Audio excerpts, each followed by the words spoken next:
연결해서 이 시각 특징주 좀 더 자세히 들어보겠습니다. 이 대표님. 네, 안녕하십니까. 이성로입니다. 자, 오늘 같은 경우에 제가 좀 주목해봤던 특징주는 자이언트 스텝이라는 기업을 먼저 말씀을 좀 드리도록 하겠습니다. 자, 우선 우리가 지금 이 5월 18일 날, 이 시장을 통해가지고 이 메타버스 관련주 안에서도 선익 시스템에 대한 말씀을 드렸었는데요. 이 메타버스화가 좀 더 진행이 될수록, 현실화 진행이 될수록, 거기에 대해서 이제 선익 시스템이 보유하고 있는 이런 디스플레이 관련된 기술적인 부분 자체가 상당히 부각될 것이다라는 부분에서 지금 오늘 이제 신고가를 가는 모습을 나타내고 있고, 일단 대장주 같은 경우 이 메타버스 관련주 안에서도 이제 선익 시스템을 뽑을 수밖에 없습니다. 근데 이제 우리가 글로벌적인 부분에서 이런 뭐랄까 이제 메타버스 관련된 부분 자체를 좀 더 눈여겨봐야 되는 이유 중에 한 개가 지금 시장이 상당히 이제 불확실하다는 거거든요. 그러면 이제 상방도 좀 제한적인, 그리고 하방 자체도 조금 제한적인 그런 움직임들이 나타나고 있고, 이런 방향성에 대한 부재는 결국에는 환율이라든지 금리에 대한 방향성이 나타나지 않고 있기 때문에 당연히 이런 외국인들에 대한 수급에서도 상당한 이제 공백기가 연출될 수밖에 없다. 그것은 이제 우리나라뿐만이 아니라 미국도 마찬가지에 대한 여건으로 판단을 하실 필요가 있습니다. 자, 그게 무슨 말이냐면 이 미국 증시 같은 경우에도 5월 18일 날 우리가 일주일 전에도 이 로블록스에 대한 주가에 대한 변동폭이 상당히 크게 나타났고, 그리고 간밤에 있었던 부분에서도 이 로블록스가 또 8%또 급등 양상을 좀 나타냈었는데, 실질적으로 이런 로블록스라는 게임을 해보면, 이 수준 자체가 그렇게 높은 수준은 아닙니다. 우리가 이제, 뭐, 7살 아이부터 시작을 해서 한 13살, 14살 정도 연령층에 대해서 좀 상대적으로 맞춰져 있는 그런 게임이라고 좀 볼 수 있는데, 대신에 이제 다양한 체험을 통해 가지고 가상적인 현실을 구현을 하고 있다라는 그 자체가 지금 현재는 상당한 이슈가 되고 부각이 되는 모습들이거든요.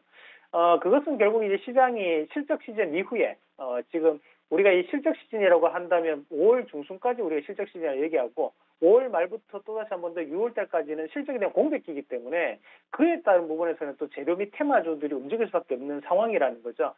그러면서 지금 이런 메타버스 관련주 다시 한 번 더 강세를 나타내는데, 오늘 이 자이언트 스텝에 좀 더 주목을 했던 부분 자체는 뭐냐면, 이 자이언트 스텝이 가지고 있는 기술적인 부분이 바로 이 VFX 효과라고 합니다. 그래서 우리가 흔히 특수 효과라든지 그런 부분 자체를 나타내는 부분이고, 뭐 비슷한 업체로는 우리가 덱스터 같은 업체들이 있죠. 그러면 이런 덱스터 같은 업체들 같은 경우에도 오늘 이슈가 되는 것이, 지금 이 넷플릭스 같은 경우에는 메타버스에 진출하겠다는 뉴스가 있으면서 지금 선익 시스템과 그리고 자이언트 스텝, 뭐 덱스터 이런 기업들이 좋은 모습을 보이고 있는데요.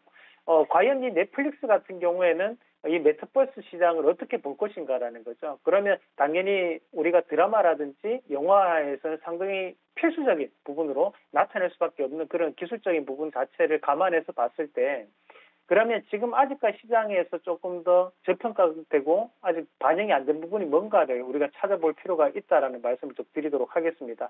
사실 이런 메타버스라고 했을 때 이 광범위한 부분 자체를 생각을 하게 되는데요. 우선은 VR이라든지 AR도 메타버스에 포함이 되는 부분이고요. 근데 이전에 우리가 5월 18일에도 말씀을 드렸었지만 VR이라든지 또는 AR 같은 경우에는 우리가 흔히 이제 재무제표상으로 긍정적인 부분을 나타내는 기업들이 잘 없습니다. 뭐 한비소프트라든지 이런 기업도 물론 속해 있지만 우리가 재무제표적으로 상당히 좋다 이렇게 얘기하는 힘들거든요.